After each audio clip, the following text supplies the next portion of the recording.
Indicted again. Yep, Trump got indicted again. This time, though, man, this must be some good indictment he got here. Jack Smith gave him some superseding indictment. That's a whole lot of indictment right there. That's gross, and it's nuts. But yeah, that's another indictment for Donald Trump.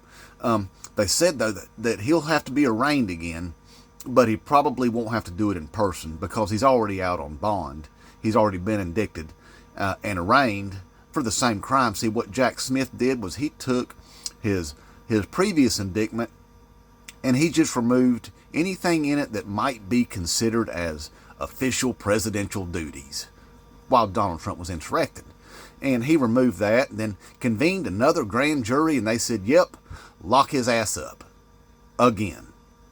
So that's a bunch of separate grand juries that have said the same thing so far on Donald Trump. See, and Jack Smith ain't done yet. I mean, he is coming hard on Donald Trump, coming hard on him. That Supreme Court couldn't save him, it turns out. They tried, but Jack Smith's smarter than they are. See, he's a career war crimes prosecutor. He ain't scared of Donald Trump or that fascist Supreme Court, apparently.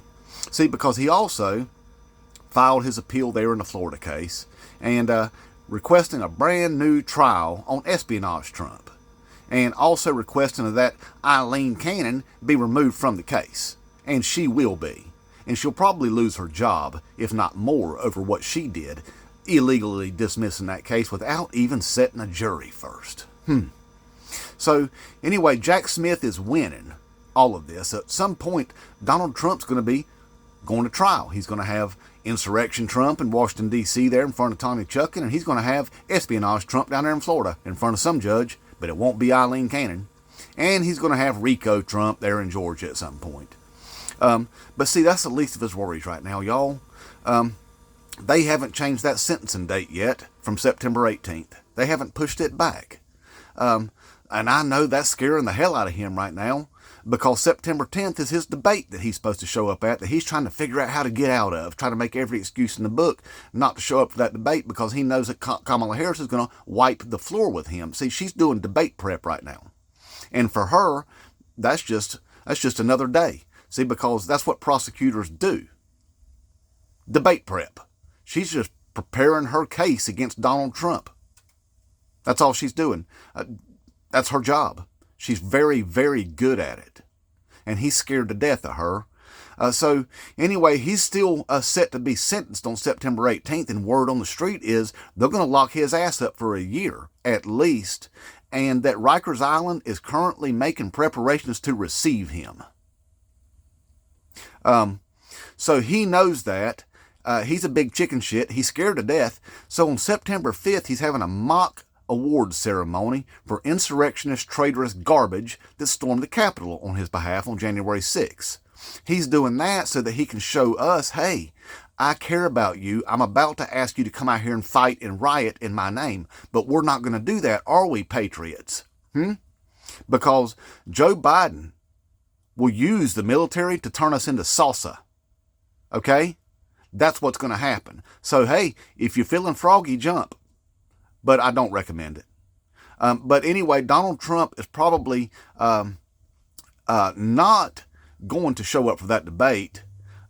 He is going to ask us to do violence in his name. Let's not do that. And if that don't work out for him, he's already said a couple weeks ago he plans to try to flee to Turkey. Let's see how that works out for him. Now, he won't be taking his plane. That'll be grounded. So he might be on Jeffrey Epstein's plane again. But that ain't going to work out for him. He's not going to be able to leave this country. So, in other words, September 18th is his sentencing date. So far, it hadn't been moved. It looks like they're going to stick with that. Donald Trump ain't going to make it to the election, y'all. So we're going to have to find us a brand new candidate. We're going to do RFK Jr., some dude that cuts off the head of rotten whale and strap it to the roof of his van and drive it down the street, and takes bear carcasses and drags them out into Central Park. Somebody who's got some fetish for animal corpses. That dude right there, is that who we're going to run? How about J.D. Vance, a dude that screws couches? We'll go with that dude? The Republican Party's screwed, y'all. We might as well jump off the Trump train, abandon the Republican Party. Don't participate in this election at all, because right now we're just an embarrassment to the country, okay? That's all we are. And that's how we'll go down in history, as an embarrassment to the country. Inmate Trump, 2024.